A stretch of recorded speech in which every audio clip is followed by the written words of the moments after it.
Bung Karno pernah bilang, berikan aku 10 pemuda akan aku goncangkan dunia. Sekarang lain, berikan aku 10 pemuda akan aku jadikan boyband. Anak kita otaknya boleh Jerman, tapi hatinya tetap Mekah.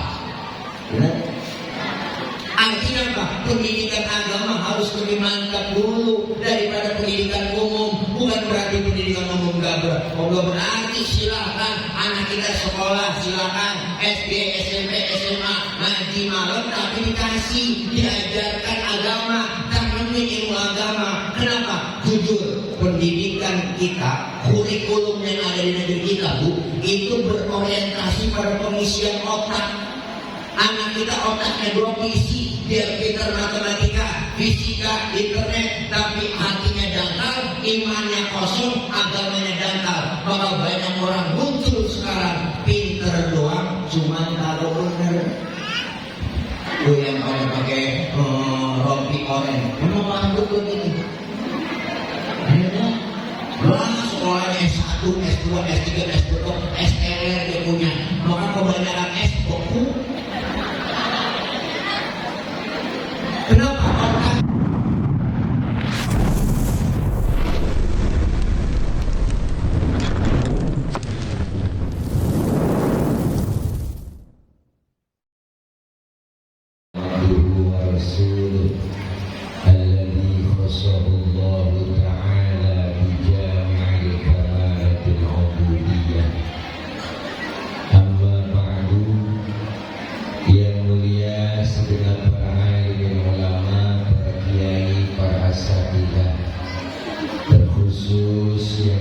Kita hormati dan muliakan guru kita bersama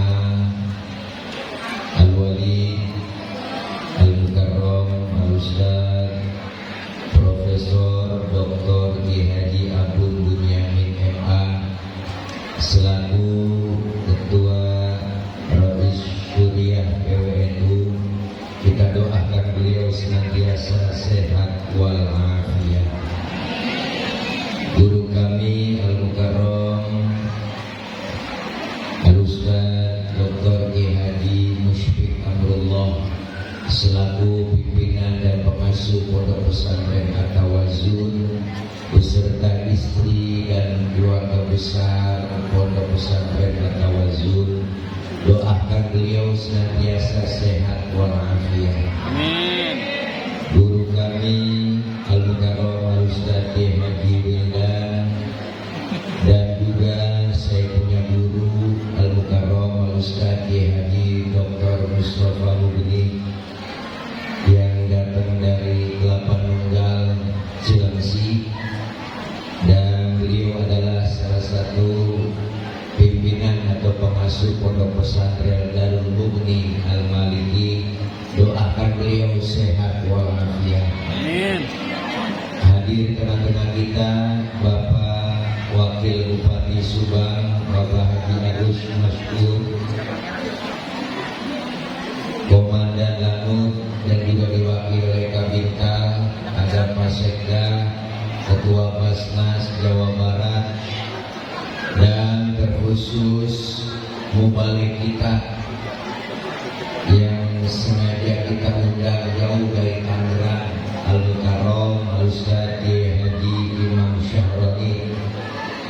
Kalau melihat posturnya, beliau adalah ulama besar.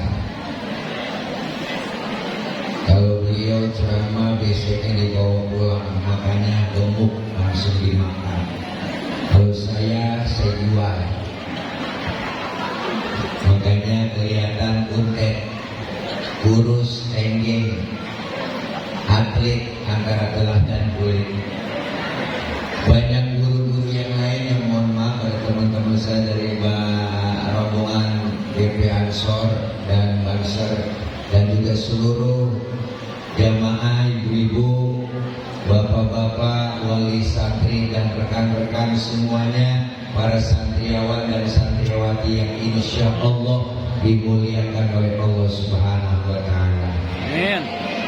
Saya makmuman saja sama beliau Kiai Haji Imam Syahroni karena waktu sudah menunjukkan jam 1 kurang 1 jam. Udah ada tenari, enak doa langsung makan. Setuju? Lapar katanya. Bicara Isra dan Mi'raj.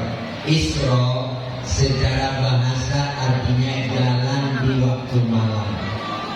Bu, apaan? Kita ngomong ya pokok.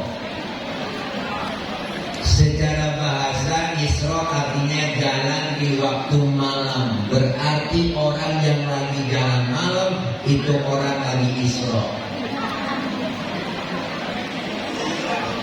Ibu-ibu berantem sama suami tengah malam gembol pakaian kabur dari rumah, berarti ibu lagi begitu kira-kira. Perjalanan di waktu malam yang sangat jauh tapi ditempuh dengan waktu yang singkat. Kenapa? Karena Isra Mi'raj maunya Allah, bukan maunya Nabi. Ibu, kalau Allah yang mau, gak ada yang bisa halangin. Maka Isra Mi'raj adalah ukurannya bukan ukuran otak. Kenapa? Karena otak kita kekecilan buat terima peristiwa sebesar Isra dan Mi'raj. Ukuran Isra Mi'raj adalah ukuran iman. Kalau otak kita nggak bisa menyambung. Guru kita bilang begini tadi. Nih kalau kita ngomong otak nih, kita dengar otak nih. Bu, ada anak kecil nih, tuh ya. Nah ini, dia. Bukan ada emaknya, pasti ada bapaknya kan? Ada nggak? Ada. Emak bapak sebab, anak akibat. Ada emak, ada bapak, jadilah anak. Kalau kata otak, benar bu? Tapi kalau kata iman nggak begitu. Mana buktinya? Nabi Adam, bapaknya nggak ada, emaknya nggak ada. Allah mau jadi itu Nabi Adam, benar? Siapa lagi? Nabi Isa, bapaknya nggak ada, tapi emaknya ada. Allah mau jadi itu Nabi Isa.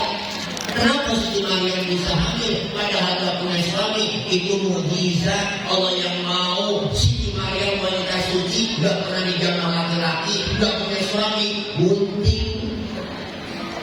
Sekarang juga banyak perempuan yang gak mau ngalah ke Siti Maryam. Bukan di sini, di luar negeri, luarnya lagi.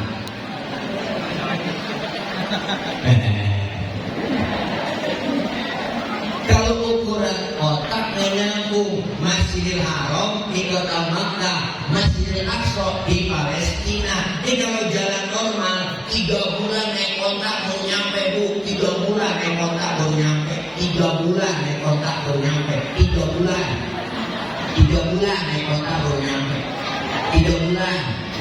Mau apa ya itu 3 bulan. Malah mata ngomong yang maju dari dia. Bu, itu pun makanya udah kontak VVIP. Nah ini biasanya orangnya aneh. Bu, jadi ukurannya iman. Kalau iman udah mantap, insya Allah percaya adanya Isra Mi'raj. Maka Rasulullah pulang Isra dan Mi'raj dapat perintah sholat. Sebelum subuh udah duduk di Masjidil Haram. Apa yang dipikirkan? Rasulullah sedikit galau, bete. Nabi galau kok. Nabi galau. Ngomong apa yang dipikirin? Kalau saya ceritain ke umat takut gak percaya. Kalau saya ceritain ke sahabat takut sahabat gak percaya. Lagi galau Nabi didatengin rombongan Abu Jahal, Abu Lahab sama Abu yang lain. Termasuk Abu Janda rombongan. Nyamperin Rasulullah bu ditegur Muhammad dari mana ente? Habis Isra Mi'raj saya dipanggil sama Allah, ketemu Allah dan perintah sholat. Terus sebelum subuh udah duduk lagi di sini. tembus 7 lapis langit. Oh, apa kata Rombongan Abu Jahal? Ente jangan bikin hoak, ente bohong, ente ngigo, ente ngimpi. Sekarang ente kalau memang tembus 7 lapis langit berdiri. Rasulullah suruh berdiri. Berdiri Rasulullah. Angkat kaki ente sebelah, diangkat. Bisa berdiri? Bisa. Angkat kaki sebelah, jatuh sayang. Nah, begitu aja ente jatuh. Bagaimana mau tembus 7 lapis langit? Jangan didengerin Muhammad. Muhammad bikin orang memang. Ini rombongan Abu Jahal banget. Berangkat dari Abu Jahal Abu Lahab kemana? Dia datangin sahabat, dia provokasi sahabat Rasulullah. Datang ke Sayyidina Abu Bakar. Abu Bakar, teman lu Muhammad udah penak. Kenapa? Dia bilang katanya habis Isra Mi'raj ketemu Tuhannya, dapat perintah sholat, tembus 7 lapis langit. Siapa yang bilang? Muhammad. Apa kata Sayyidina Abu Bakar? Ini kalau memang Rasulullah yang bilang begitu, lebih dari itu, saya Abu Bakar percaya 1000%. Lu ngomong lagi, gua bacoku. Tegas. Maka Sayyidina Abu Bakar dapat julukan As-Siddiq yang membenarkan Rasulullah Isra dan Mi'raj. Maka As-Siddiq itu lakop julukan. Kadang-kadang bila di kampung kalau terawih masih santai. Masih banyak tuh Al-Khalifatu Amalu Sayyidina Abu Bakar bin Siddiq bin Siddiq. Buah-buahnya bin Siddiq. Apa yang kita ambil pertama peristiwa Isra dan Mi'raj dalam rangka memperingati bulan Pondok Pesantren At-Tawassul? Yang pertama adalah keimanan. Iman intan paling mahal, mutiara paling berharga. Biarkan hai anak-anakku, zaman berubah, yang penting akidah jangan sampai goyah. Silahkan masa berganti, yang penting keyakinan jangan mati. Tanamkan iman kepada anak-anak kita, karena iman adalah intan paling mahal. Kita bisa hidup karena iman, menjalankan hidup dengan iman, bahkan menghadap Allah dengan menghadap Allah pakai iman. Makanya iman kudu mantep, goda iman berat, tantangan iman rada gede. Ada aja halangan kita mau ibadah, tantangannya berat. Ibu mau berangkat ngaji malam Jumat, mau yasinan, udah rapi pakai baju seragam, keluar rumah gerimis. Ujian bu, bukan orang yang keluar rumah, tangannya yang keluar rumah. Ya gerimis. Ngomong di hati gerimis, tapi mau ngaji ntar lu gede manjur tuh omongan. Bu, tantangan iman berat, apalagi godaan di zaman sekarang. Setan udah banyak masuk ke rumah kita, terutama setan gepeng. Tahu setan gepeng? Handphone, anak megang HP, emak megang HP, bapak megang HP. Bangun tidur yang dicari, berebut berantem gara-gara mau tidur masih megangin, emak bapak berantem gara-gara, anak ribut gara-gara. Nih sekarang terjadi bu, zaman perubahan sudah lihat. Kita laksanakan, kita rasakan sedikit di hati kita. Iman banyak ujiannya, cobaan banyak. Maka kalian, hei generasi muda, para santri, lihat zaman antum semua berbeda dengan zaman guru-guru kita. Dulu, nih zaman masih kecil, bangkirnya masih kecil, sekarang masih gede juga. Orang tua tegas, didik anak galak. Mau nonton air tancap paling susah bu. Orang tua galak, apa kata orang tua? Masuk kamar, kunci pintu, lu keluar, kaki lu patah. Dulu, benar. Sekarang anak kita bagaimana mau dikunci pintu? Filmnya udah masuk ke kamar, filmnya udah masuk di handphone, benar? Beda orang tua dulu, tegas, galak. Karena sifat anak-anak kita, Pak, Bu, itu anak-anak yang namanya generasi milenial dan generasi Z, ya kan? Itu sifatnya apa? Hubbu taklid, senang niru. Yang dia tonton, yang dia lihat, pengen dia tiru. Benar kan? Dulu saya masih kecil, dulu nonton film Batman, TV masih ikan putih dicas pakai aki. Habis nonton film Batman, saya pengen jadi Batman. Ambil sarung, ikat di leher, lompat dari atas meja, lari keliling kampung. Batman, oh idolaku Batman. Dulu, sekarang anak kita tontonannya bukan Batman lagi, boy band.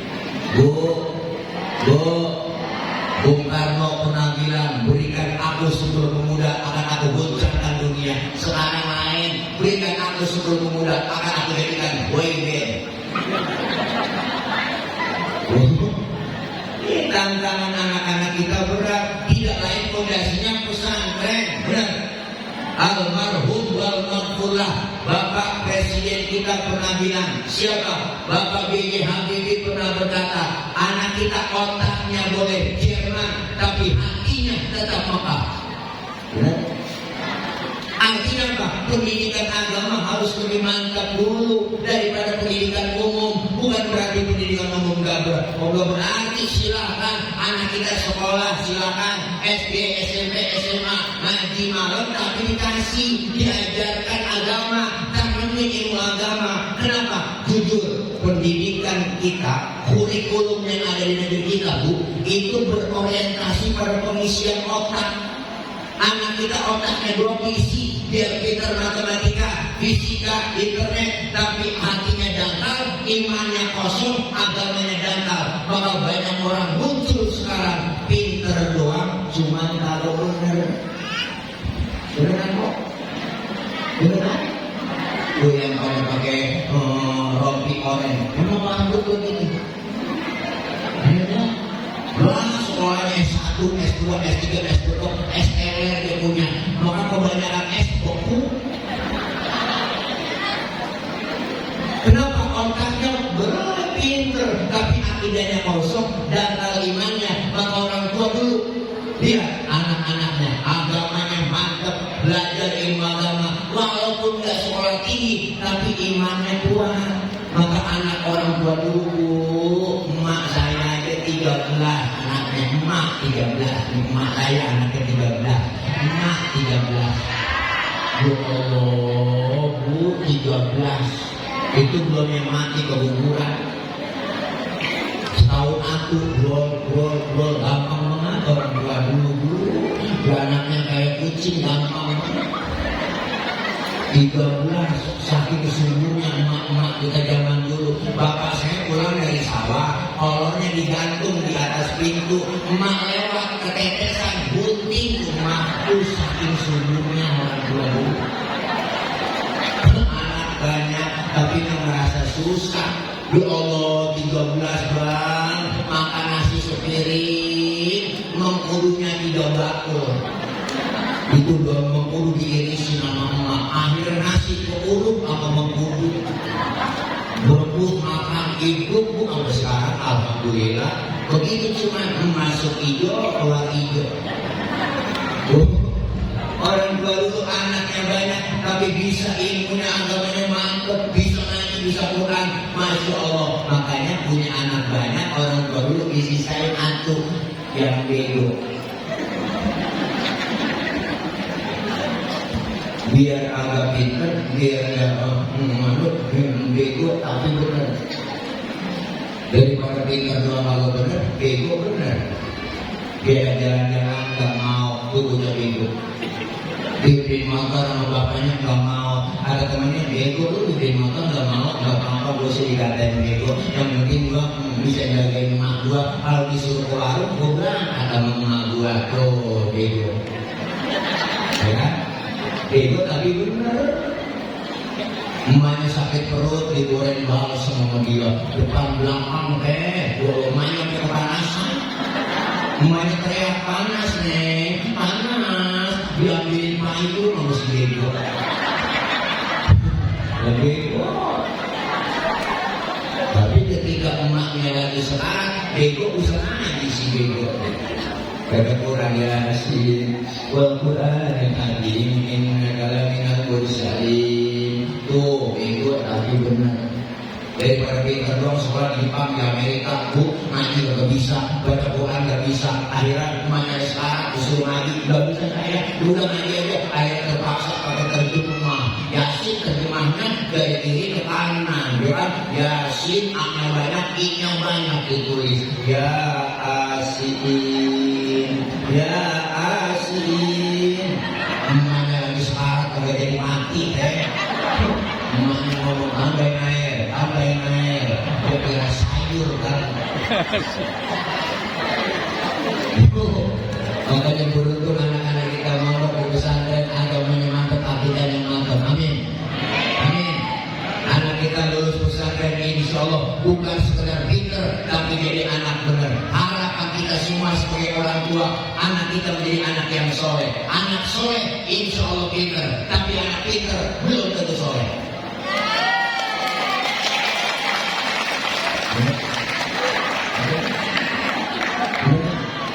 Anak kalau pinter doang kerjanya minter-minter orang tua. Tanah udah dijual, akunya belum, udah pinter tuh. Tanahnya itu juga, suratnya ada 4, udah pinter. Karena dia paling tuaan, dapat warisan banyakan. Adiknya yang botot dapat pojokan, mana pojokan kuburan engkau. Engkau dalam kubur mau buset, digusur lagi gua. Ini gara-gara bocah pinter. Bener bu, akhirnya lama-lama kuburan engkongnya dijual. Kita buat temen-temennya, itu kuburan engkong lu jual. Enggak, aku nggak jual kuburan, gua jual tanahnya kok. Nah itu ada kuburannya, nah kuburannya itu buat suruh kali itu, dia ikut juga. Akhirnya ada jual, saking pinternya goblok.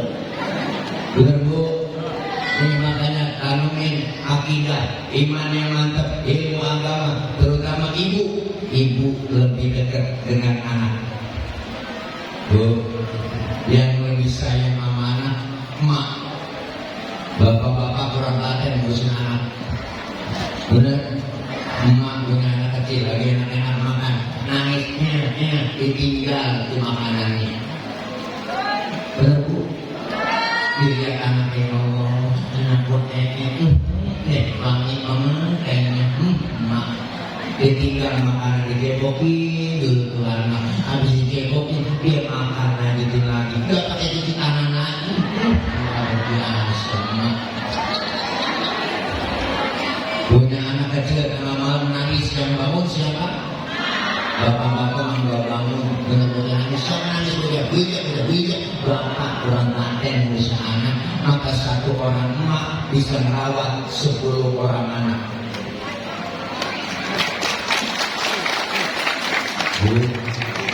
Bu, satu emak bisa merawat 10 orang anak, tapi 10 orang anak belum tentu bisa merawat 1 orang emak. Berapa banyak